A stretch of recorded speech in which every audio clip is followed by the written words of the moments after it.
দর্শক, আপনারা দেখছেন মুর্শিদাবাদ বার্তা নিউজ। আমি সঙ্গে আছি সানারুল শেখ।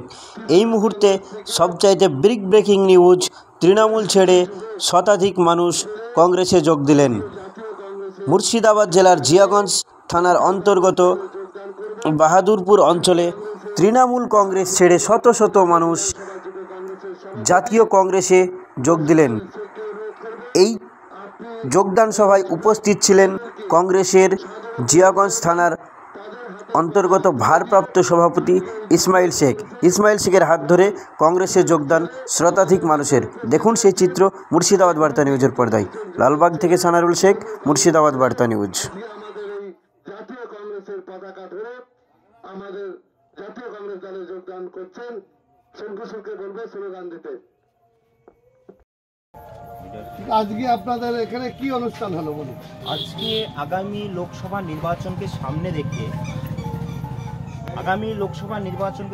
রেখে এই জিয়াগঞ্জ থানা অন্তর্গত জুটি বাহাদুরপুর অঞ্চলে আজকে যুব কংগ্রেসের বাম ঐক্য আজকে পথসভা।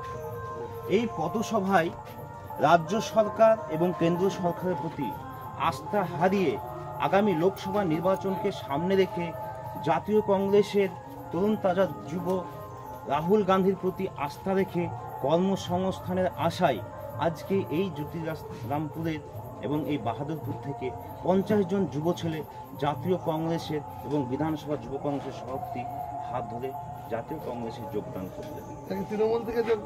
তৃণমূল থেকে সব যোগদান করলো। তৃণমূল পার্টি আজকে চিন্তা করুন, কোনো কর্মসংস্থান নাই যুবকদের জন্য। এই বাংলায় শিল্পর জন্য আজকে দেশের বেকারত্ব হার দিনের দিন বাড়ছে এবং এই যে বাংলার যুবক এবং এই বাহাদুরপুর অঞ্চল, মুকুন্দবাদ অঞ্চল থেকে হাজার হাজার যুবক ছেলে বিদেশে যাচ্ছে কর্মসংস্থানের জন্য।